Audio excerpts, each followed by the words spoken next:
peace. That's what we want. Freedom and peace. On foreign relations, many members, in fact, the majority, never serve on the executive committees. They never go through any initiation of any kind. They are, in fact, the power base and are used to gain a consensus of opinion. The majority are not really members, but are made to feel as if they are. In reality, they are being used and are unwilling or unable to understand. So here we are, 2012. We have officially been in this particular new year of 2012 for about a month and a half. We are in the month of February of 2012.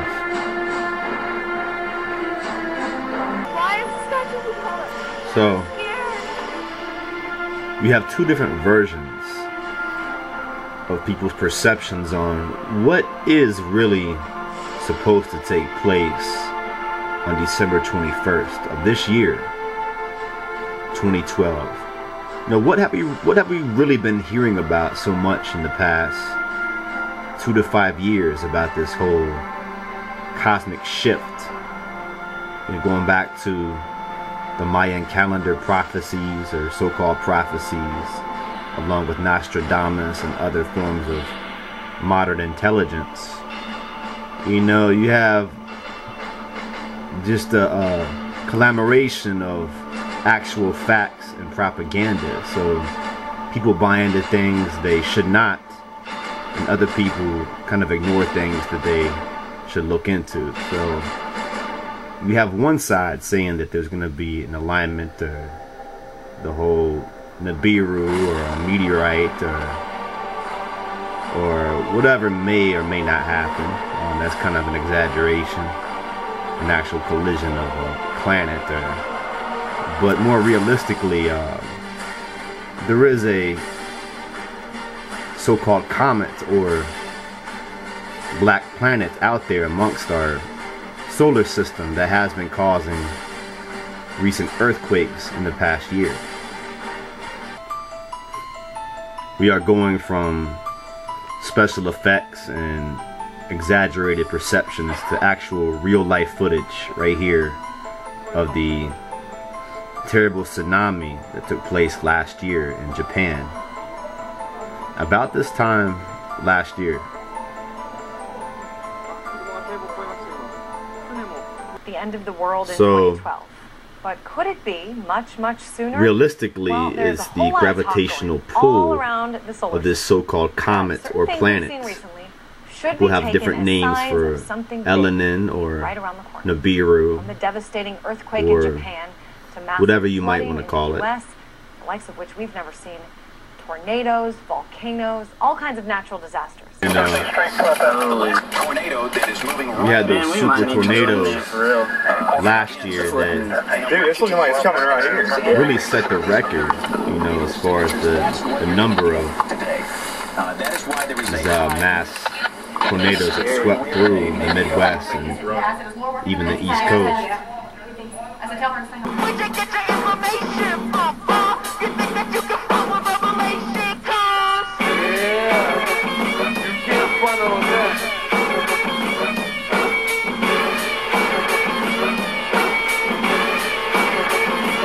The end of the world as we know it, on the date that the Mayans called Hunab Ku. And the winter solstice, 2012, December 21st, the sun rises within the dark rift at the center of the Milky Way. The Earth will be in exact alignment with the Sun and the center of the Milky Way galaxy. A galactic event that takes place only once every 25,800 years. This phenomenon is called pole shift, in which the entire mantle of the Earth would shift in a matter of days, perhaps hours, changing the position of the North and South Pole, causing worldwide disaster. Earthquakes would rock every continent. Massive tsunamis would inundate coastal cities. It would be the ultimate planetary catastrophe. It is returning to of our solar system, which explains our recent solar violence, global warming, and ongoing Earth changes. So, biblically speaking, does this fulfill prophecy, and what has already fulfilled prophecy in the past century up to present time?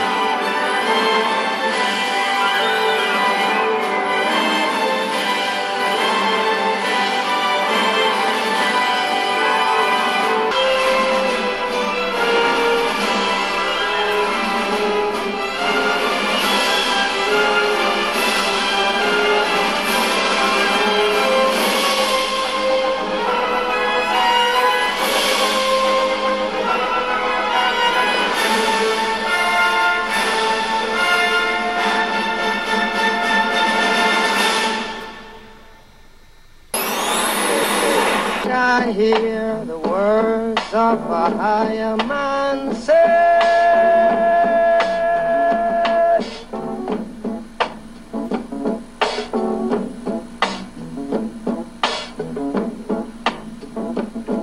Babylon throne gone down, gone down, Babylon throne gone down. Biggest anti-Wall Street demonstration since the U.S. was hit by an economic crisis. But Israel, the son, is a corporate man, or the true black man, right? And so we need to understand that the enslavement of Israel, even as the lost sheep of Israel. See, that was a dispensation. Deuteronomy, recently in our Torah portion, reading and feedings, we touched on Deuteronomy chapter 28. And those of us who are studying, and those of you who have been studying with us, hopefully have also touched on that portion. Dios te bendice. Dios os perdona y os ama a todos. Pirate, yes, the rabbi, sold I to the merchant ship. So there you have, in the original Torah, in the original book of life from the ancient scriptures. However, there is a redemption. Minutes after day to guide from the bottomless pit, but my hand was made strong by the hand of the Almighty. We forward in this generation, triumphantly. Would you live to sing another song of freedom? Is all I ever have. Redemption songs,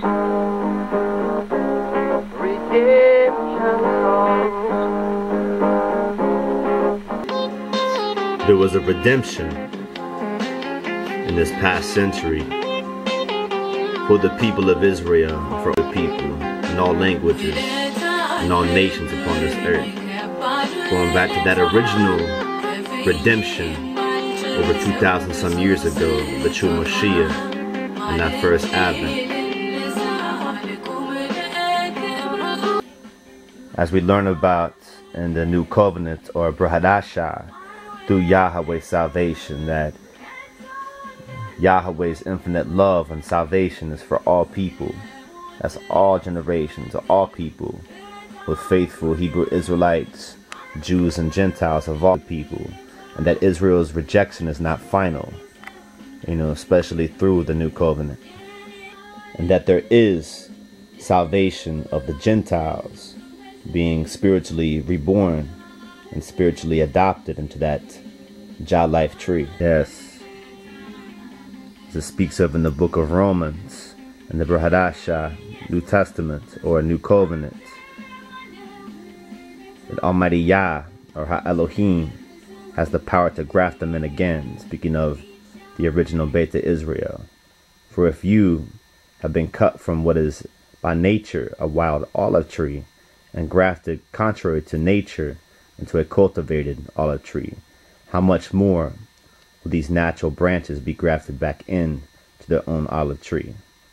All Israel will be saved. Come, in order, Abraham was promised that all nations of the earth will be blessed through his seed. So remember that. This is a universal blessing. The scriptures are sharing with us. The Most High always intended for everyone to be blessed. That is, so he goes on and says, it's through Isaac that your seed shall be called.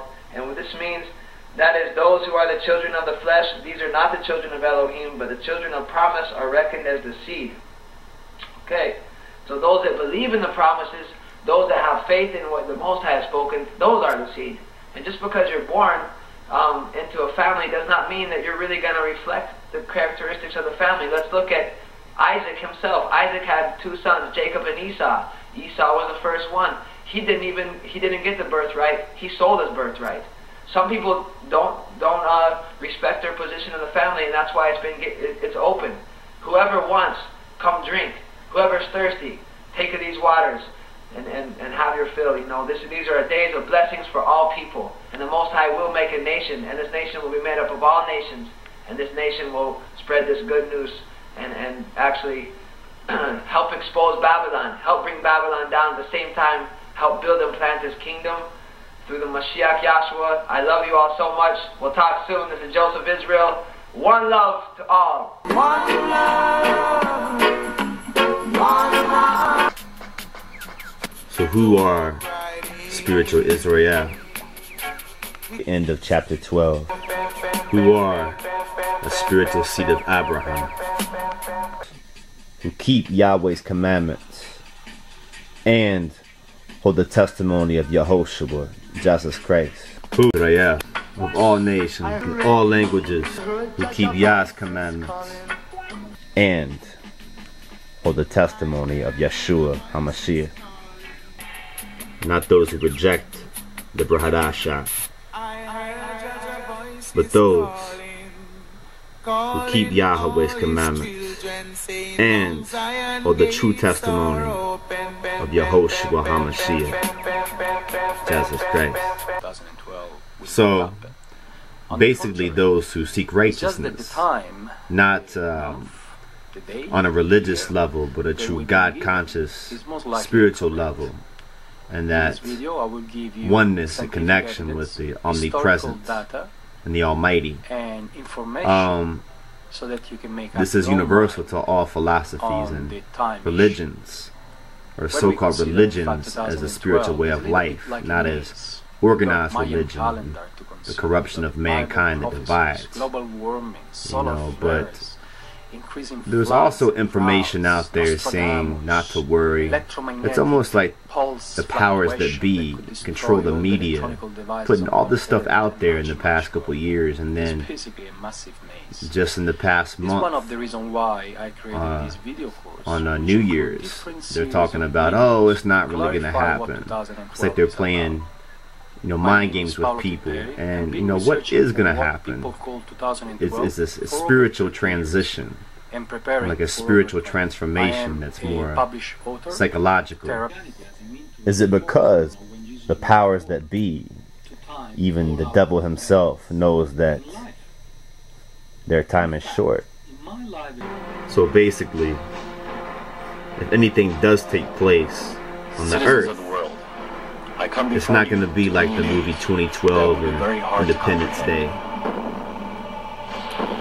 Although there could be some various rattling and earthquakes and certain severe weather that we have had in the past year or two. If the poles shift within a matter of hours as opposed to days or weeks, it's going to pass by.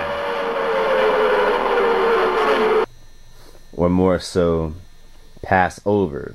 We see the connection with the divine scripture from the Bible and the original Torah about the infamous 10 plagues in Egypt and Yahweh's delivery of his own people Israel, the true faithful Hebrew Israelites